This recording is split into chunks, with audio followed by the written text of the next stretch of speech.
You ever hear something that crawls under your skin, makes your spine stiffen, and turns the hairs on your neck into tiny soldiers standing at attention? Not a loud bang, or a scream, or even a whisper. No, I'm talking about something far worse. A sound that echoes deep in your mind, in the quiet places you never let anyone see. A sound you can't unhear. Let me tell you about a sound like that. A sound the soldiers in Vietnam called the wandering soul. Now, I'm not talking about some ghost story around the campfire. This isn't about folklore or myths. This happened. And when I first heard the recordings, I thought it was some elaborate prank. Until I learned the truth. It was during the Vietnam War. Forces trying to demoralize the Viet Cong came up with something different. They called it Operation Wandering Soul. The idea was simple. The Vietnamese believed, and still do, that if someone dies far from home, their soul can get lost. And if that soul isn't guided back to its family, it'll wander, trapped between this world and the next. Forever. So what did they do? They weaponized fear. They recorded eerie, distorted voices. Some of them in Vietnamese, some of them moaning, wailing, calling out like the lost spirits of dead soldiers. The sounds played on loudspeakers, broadcast deep into the jungle, where the darkness already played tricks on the mind. Imagine it. You're out there, in the middle of nowhere. It's pitch black. The jungle around you is alive with strange noises. You're fighting a war that feels like it'll never end. And then you hear it. This low, otherworldly, wailing, drifting through the trees. A voice, hollow and distant, calls out, "Why am I here? I should be home." It wasn't just a recording. It was designed to reach into the deepest fears of the soldiers. These weren't just sounds.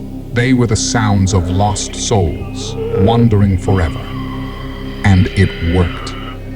Soldiers, battle-hardened men, that would break, drop their weapons, flee into the night, thinking their ancestors had come to drag them into the afterlife. At first, I thought it was just military strategy, psychological warfare. But the deeper I dug, the more strange things I found. Stories of American soldiers who started hearing the recordings, even when the loudspeakers weren't running. Stories of men who swore the voices followed them long after they left the jungle. And that's when I made my mistake. I found the recording. I listened to it. The file was old and grainy, the kind of sound that feels like it's been dragged through time itself. I clicked play, and at first, it was just noise. Static, faint echoes. And then came the voices. Distant, like they were speaking through water. A man's voice, strained, cracked, almost pleading. "Where are you? Where are you? Why have you left me? Why have you left me? I can't find my way home. I know it was just a recording.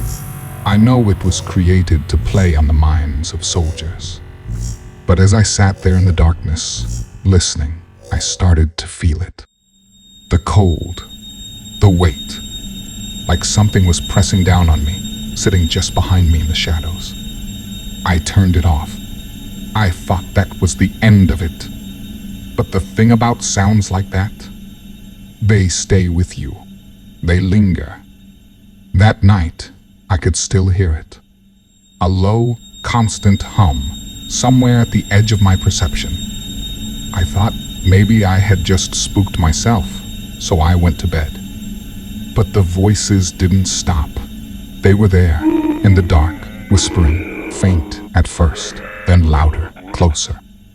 And then, one night, I woke up to the sound of footsteps. Bare feet, wet, dragging across the floor. I thought someone had broken in, but when I got up, there was nobody. Just that voice, faint now, as if coming from somewhere far away, but still close enough to chill my blood. I can't find my way home. Why can't I find my way home? I don't listen to the recording anymore. I don't even know where it is. But I still hear it sometimes, in the quiet moments just before I fall asleep. And the more I think about it, the more I wonder, what if the voices weren't just recordings? What if something darker latched onto them? Something that's still wandering, looking for a way out, a way home? I guess that's the question, isn't it? Can you fight something that isn't even alive? So, if you ever find yourself curious, if you ever want to listen to that sound, don't. Some things are better left unheard, because you hear it. Once it gets in your head, you may never be able to unhear it. And trust me, you won't like where it takes you. Ending note. There are sounds that live in the air, and then there are sounds that live in the spaces between, the places you can't reach. Operation Wandering Soul? It's not just a tactic. It's a reminder that some things are better left in the dark. The end. When you have a moment, please give this video a thumbs up. Thanks. Don't forget to subscribe. It would be great if you could check out my other stories while waiting on the next ones to come out.